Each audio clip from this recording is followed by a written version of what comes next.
So we are experiencing Texas sake tonight. Can you tell me, Adam, what I have in front of me?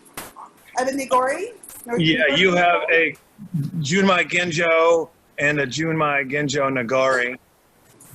Also, we'll have our, I don't know, they can't see me probably very well, but our Texas Sake Sparkling Mango Dragon Fruit is on hand. And if you are lucky enough to join us in the kit, you'll have picked up a coconut water, a pineapple juice, and everybody needs a little garnish. So we got some coconut flakes, and we'll talk about a beautiful cocktail we're going to make with all those things. I'm going to say goodbye to Facebook land. I hope that you are able to experience this Texas sake tasting live or something rebroadcast later. Hope that you make the Tori 10 fried chicken. And I'm going to say bye because I'm ready to make my sake drinks. I have to admit I've cheated, and I'm already drinking the cocktail. Because why not? I don't have anybody waiting in the waiting room, so if you want to kick it off, Christy, that's great. Absolutely. Hi, everybody. I'm Christy Bryant with the, I was going to say with my business, with the Austin-Oita Sister City Committee. And look, Catherine's wearing her t-shirt too. Yay, Catherine! Oh, I love it. So this year 2020 is quite a year, right? Well, it also happens to be the 30th anniversary of our relationship with Oita, Japan. And if you're not familiar with sister city relationships, Austin has 14 different sister cities. And Oita is one of the longest ones. It's not the longest. Saltillo, with Saltillo, Mexico, is actually the longest sister city relationship we have. And it's just a really special relationship. We get to experience all different things with the culture, and we so appreciate Texas sake. They were going to be with us today. Yes. And we're going to be at the AARC, but that'll happen next year, right? Next year. Next year. Be looking forward to the outdoor sake garden is what we're going to be doing. So we're excited about that. And there are several of our board members who are on tonight. Julianne has done so much. Really appreciate Julianne. And then friends, hi hires. Well, actually a lot of y'all are friends. Hi everybody, how are y'all doing? So good to see y'all. And I don't know about you, but I'm really excited about especially the sparkling sake. And Adam is amazing. He's so passionate about sake. I have nothing more to say. I love hearing Adam talk about sake. So. Wow, I cannot live up to that for sure. Thank you so much for having us. We were really looking forward to coming out and having a sake garden. Both Brad and I are on today. Brad is our toji, which is a brewmaster. We come from the craft beer world. Go figure, here in Austin, Texas, a couple of guys making craft beer landed up making sake for a living. And we love beer gardens. We love festivals. And what better than to bring a beer garden concept to the festival we were going to host. And so we did a sake garden planned, and you've got to come join us next year. But until then, we have a tasting and you can come visit at the Yard. For those that are familiar with the Yard, it's in South Austin. You can find our address on our website. We will be open in a couple of weeks to guests. You know, we have had this COVID shutdown for bars. We will be serving food, and that will allow us to open up. So follow us on Facebook, and you'll get the notice when we're open to serve. Come join us. You'll get these cocktails and many more, and our Texas flights, and 13 different sakes on tap, all made by Brad. And I would love, Brad, if you can transition all these wonderful people into sake production and what you do each day to make sake from rice all the way to bottle, and then we can kick it over to starting with our Junmai Ginjo tasting. Yeah, for sure. Hey everyone, my name is Brad, and as Adam mentioned, I'm the toji at Texas Sake. For everyone that doesn't know, toji in Japanese means brewmaster. Yeah, just by a show of hands, does anyone have an idea of how sake, or beer at least, is made? Okay, I got a few people.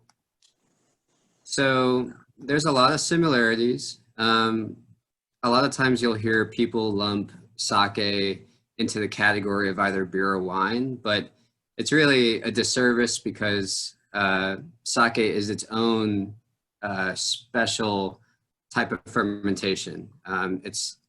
It has similarities, but it's different. One of the main differences is the way that it's fermented. So I'll start at the beginning. First, before we can start the fermentation, we have to prep the rice. And what that means is we use rice that's milled to a certain percentage. The lowest percentage of milling that we can use is 70%. And the reason why is because the outside of the kernel has a lot of harsh flavors and a lot of starches that we don't want. So the further that you mill the rice to the center kernel, the more flavor that you're going to get. It's going to be like a cleaner flavor, a nicer body. So anytime you see sake that has the percentage next to it, it's referring to the rice or the milling percentage, which is called semabuya. And so the lower the percentage number, the in essence higher quality the sake is. So today, if you see on the bottle, it should say 60% milling, and that's what's required to make a ginjo. And then if you go lower than that, it's daiginjo, and then even further, you get into some specialty categories. So yeah, so we prep the rice, we mill it. We personally don't, but we buy it milled. And then we have to wash the rice, which gets rid of any impurities. It's just like cooking. You typically want to wash your rice. And that gets rid of any excess starch that's on the kernels also. And then we soak it because you have to achieve a certain moisture content in the rice. And then we steam it. And after we steam it, it's not fully cooked because you want the rice to be hard on the outside and soft on the inside. And the reason why is because that amount of moisture content or texture that's in the rice, it allows the koji, which is it's mold that's been grown on rice, and it allows the koji to penetrate the rice kernels and convert those kernels from starch to sugar, and then that sugar is eaten up by the yeast, and that converts sugar to alcohol, and yeah, and once all of that, the four main ingredients, which is koji, rice, yeast, and water, is thrown into a fermenter. Once that happens, we do that again over stages of like a couple days, and then you have about 20% alcohol. So feel free to open whatever glass you have. At our sake bar, we serve these in 3-ounce glasses for our samples, and then our big glass if you're so inclined. Feel free just to pour yourself. Wine glasses are appropriate as well. They allow all beverages, sake included, to open up, so you get some of the aromatics that release from the sake. And I prefer to drink that way, especially our barrel-aged sakes and the ginjos as well. It's a very nuanced beverage, and so you want to pull as much as you can out of it, allow it to open up, loosen up a little bit. These are best served cold. Some people prefer them in a refrigerator and then pull out 10 minutes, kind of the Chardonnay trick. We allow it to warm up a little bit to get some of the body back. As the flavor warms out, it releases all the flavors, including impurities. And one thing I'm most proud of, and we can all thank Brad for this, is this sake that you're drinking, this ginjo, which is rare to have an American-made ginjo. It's even more rare to have American-made ginjo that is this clean. There is 0 impurities. We're not leaning on heavy filtration. We're not leaning on any additives. This is pure sake and tastes beautiful from all the labor of love that we put into it. Yeah, it's a lot of labor. Yeah, for sure. You're not drinking, I see, Brad. When you designed the Ginjo flavor profile, what were you looking for, and what do you think we've accomplished? Yeah, so we use a Japanese yeast varietal, and in particular, this one that you're drinking is it's specifically made for Ginjo styles. We were, when you're trying out new yeast, because we did switch yeast, it's kind of a mixed bag. Like you know what you're gonna get based on the description, but there's a lot of other factors that go into the flavor of any product. So water and koji, the amount of time we ferment, all plays into that. So with this one, I'd say a lot of flavor that comes through is banana and coconut. It's really heavy on banana, and we try and adjust the sweetness based on the time that it ferments. So I've been doing some tests and trying to get it to where it's a little bit sweeter and not so dry. But yeah, like Adam said, it's all natural. We don't add any ingredients. It's just the main ones that you would have in sake. So the koji, water, rice, and yeast.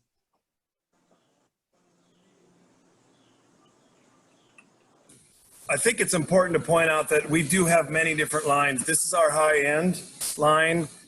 We source the rice, very expensive rice to make this Ginjo. We also are getting our yeast from the Japanese Yeast Bank, from the Sake Association Japan.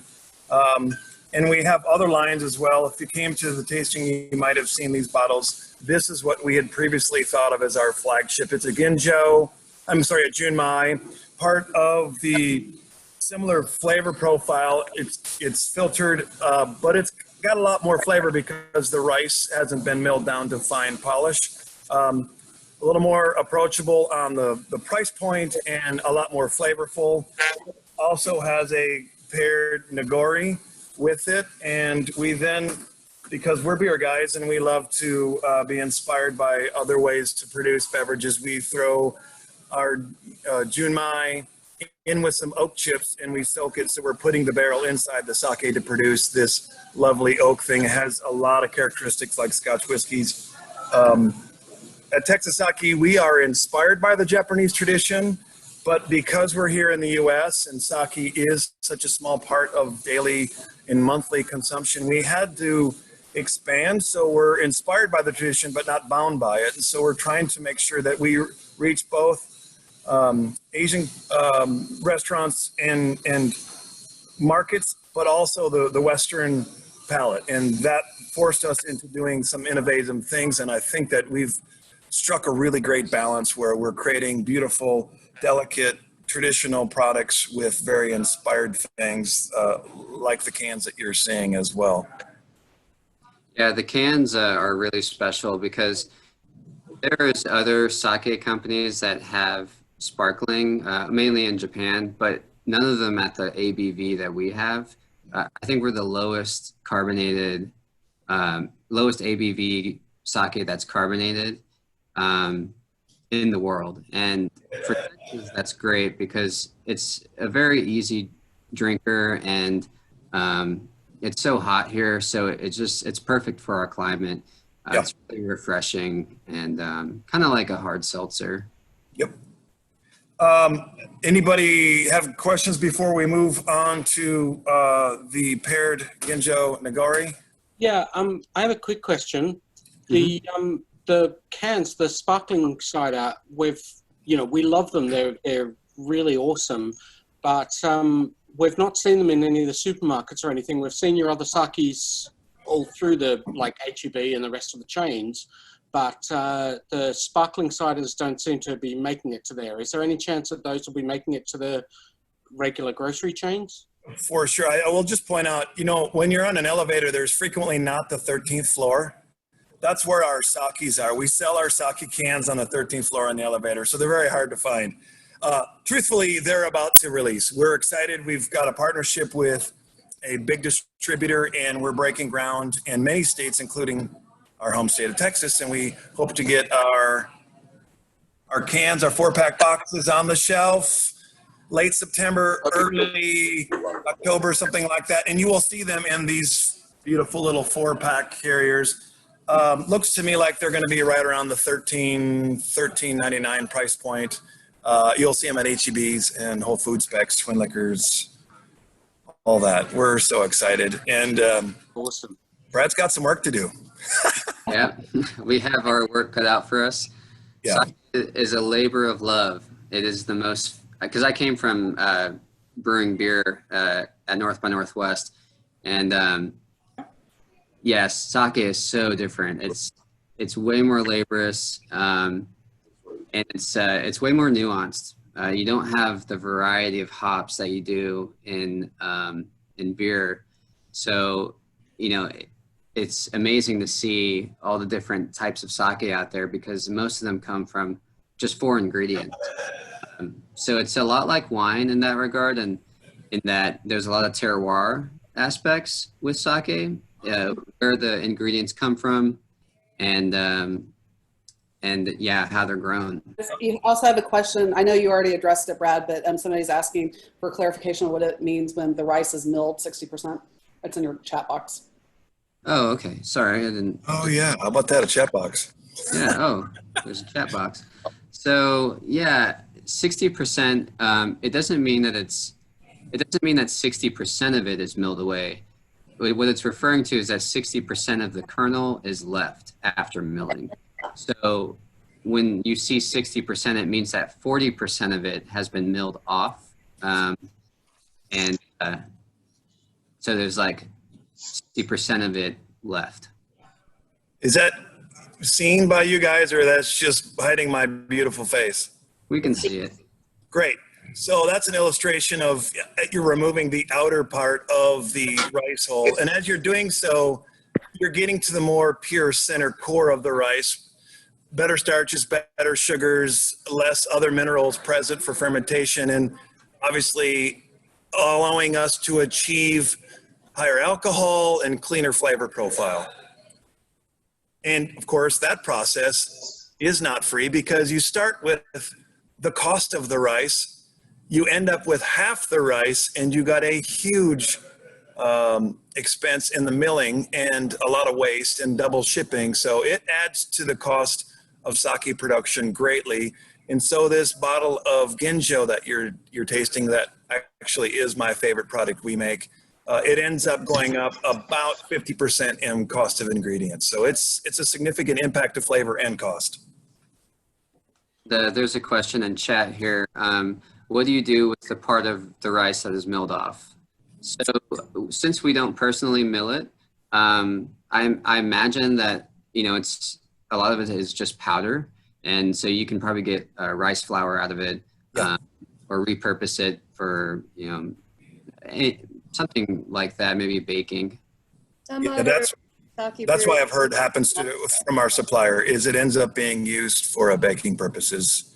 If it's really dirty rice, which we ended up seeing here in Texas from the Beaumont area, a lot of brown that ends up being animal feed when we were purchasing from them. But once we're switched to a more high-end supplier, that is a better ingredient. And once they're milling it off, it's baking flour.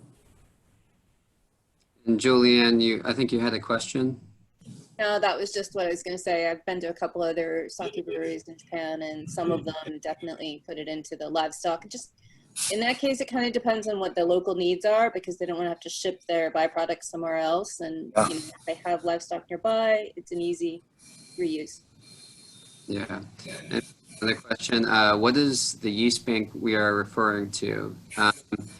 So we get our yeast from the Japanese, or the Brewing Society of Japan, which is, so sake is a national drink, and it's pretty regulated in Japan. So this organization in Japan creates the yeast and propagates it for a lot of breweries in the region. So the yeast bank name it's called Kyokai, and that's the company that we get it from. In the future, I do plan to when we move to the new location, I plan to do small batch experiments on blending yeasts and getting yeast cultures from local Texas plants and stuff. There's a company in San Antonio, a lab that is going to help us do that, and I'm excited for that. I think this would be a great time to move over to the Nagori Ginjo. And while we're serving that, I'll point out I did a little bit of research on our sister city, Oita, and they have several very historical, beautiful sake breweries. I would dream to go visit, but they're known for their dry sake. And I would say, and Brad, I think you might agree with me that our Ginjo is fairly dry, and feel like that it was a serendipitous pairing with our sister city, because that's kind of what I envisioned from the descriptions I was reading, the sake that they drink in Oita. Yeah, I hear that most people in Japan prefer the dry rather than the really sweet sake. But it depends on the type of sake you're drinking and the occasion also, kind of like beer. So we're drinking this lovely. As Brad said, we're starting with the sake in the fermenter looking like this. And when we start the fermentation process until we end it, it's roughly 6 weeks. And during that time, gravity and temperature has its impact. You get the solids fall out to the bottom, and the top of the fermenter tends to be a little clearer, but the whole way through, it's pretty cloudy. To ensure that we have consistent lees or the kasu inside the bottles, that rice solids, why don't you help the folks understand how we're getting the solids back into the bottle and they're getting a very similar mouthfeel each bottle? Yeah, so in the fermenter, once it's finished after about 5 weeks, we don't take everything that's in the fermenter. So we have to extract the liquid that's in the rice. And the only way to do that is to physically press the rice. Currently, we do it by hand. And that's one of the most laborious parts of sake making. It's a very traditional way of doing it. And, so we press it in like a cheesecloth. And then the liquid that's harvested from that is transferred over to a tank. Once it's in the tank, the conditioning tank we call it, we crash the temperature down to about 35 degrees, and that drops out all the sediment that's in the tank over the course of a few days.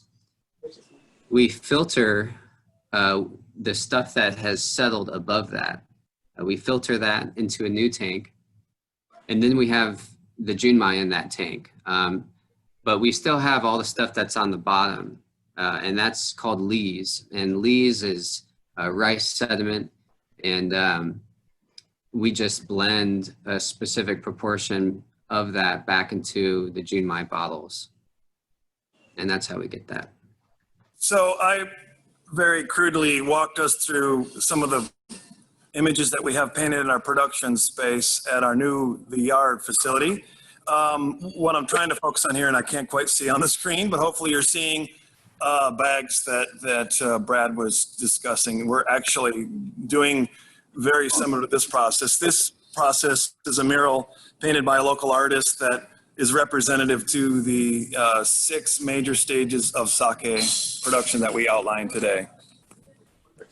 Could you guys see that when I was doing that, or was that just crazy? We could see it. Awesome. All right, so flavor profile, obviously you're getting mouthfeel immediately, and because the rice solid's been dosed back into the bottle or remain in the sake as we're bottling, you're noting that in the mouthfeel, but you're getting a little sweeter. I register our Nagoris to be a little more on the sweet side, a little more flavorful, a little more rounded. And it's funny, through our studies and research with who is our customer, this tends to be what women drink about 3 to 1 over our filtered. And the men tend to drink similar rates of the filtered sake. So if this group falls under that, great. If not, I love to hear about it. Who prefers this to the Ginjo? I like the unfiltered ones. Yeah. It's my favorite of the sakes. The Ginjo series is my absolute favorite. And then most of the time I tend to have a little sweeter tooth. So I prefer beverages just to be a little on the sweet side. This is, I think, beautiful and elegant. And this is what we'll be making our cocktail with. As you can imagine, a pina colada, a mango dragon fruit pina colada, where we're headed. Any questions on this beverage? I have a question. Okay.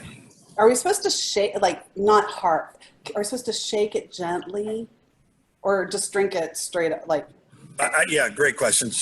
Certainly shake it. You're wanting to get the lees off the bottom of the bottle. I kind of do an up and down twice, and it should be ready to serve at that point. I have seen some other bottles on the shelves that tend to be more sediment up to like 3/4 of the bottle. Those you're going to have to shake. You're going to have to actually get after it to mix that back into the little bit that remains that's filtered. Gravity will cause this to pack. If it's been stored for a very long time, it can get pretty solid on the bottom. You have to shake that up. And on that note, sake is, once it's packaged by the sake brewery, it's best to consume it unless you're trying to age sake and create something oxidized and really funky and really crazy. You're going to want to drink this within months. Yeah, a lot of times after we bottle it, or after a lot of other sake breweries bottle, they'll store it for like 3 to 6 months, but you want to consume it within a year because it's supposed to be drank fresh. But yeah, definitely, keep it in the fridge, keep it refrigerated, and it is pasteurized, so it's shelf stable if you need to keep it on the shelf as well. But yeah, it's best to drink it within a year for sure. And yeah, it should be drink cold. there apparently is at least one person who got their internet went down. If y'all could just check the room and let him back in. That's me. I just let There she is. She's at least maybe 1 or 2 folks back in. Thanks for rejoining us. I think we're ready to move on to our mango dragon fruit. We all have that can in front of us. 6.5% ABV. This process is very unique, and we're on batch 3, so it's refining a little bit. As we are inventing this style of sake, we are making sure that we're improving it each time until we feel like we've dialed in the flavor profile. So currently we're brewing a sake batch that is intended to be lower alcohol, and then we brew a high alcohol sake, and we are blending those two together. And in that process, we are creating a 6.5% alcohol before it's carbonated. And then during that process, we are infusing in its flavor profiles. And I will tell you, we are rigid on all natural, beautiful ingredients. And this is a perfect example. When I called our supplier and told her that I wanted mango dragon fruit freeze dried, she said there's one supplier and they make it one time a year and you're going to have to buy the entire bag. And I won't tell you because it's embarrassing, but it was the most expensive one bag of anything in my life I've ever bought.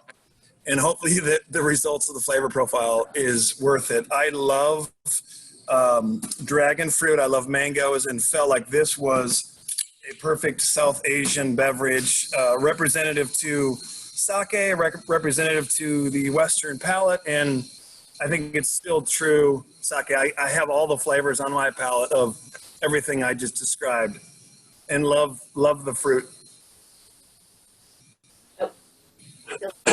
Make sure that you save 2 ounces per guest for cocktail use. If you drink it all, then you're not going to have a mango dragon fruit pina colada. You'll just have a pina colada, and that's okay too. The color is all natural as well. This is coming from the dragon fruit and the dried mangoes. It's infused during the carbonation process. It goes through about 48 hours of infusion and carbonation, both happening simultaneously. Questions about this lovely thing? Is this? I think Lisa has Anybody have any opinions on this? I'd love to hear what you guys think of this. Yeah, Lisa, you can drink it out of the can. It's probably not quite like beer, where if you poured it out, you would get a lot more aroma, because sake is just such a different beverage. But yeah, I mean, it's really preference. You can drink it out of the can.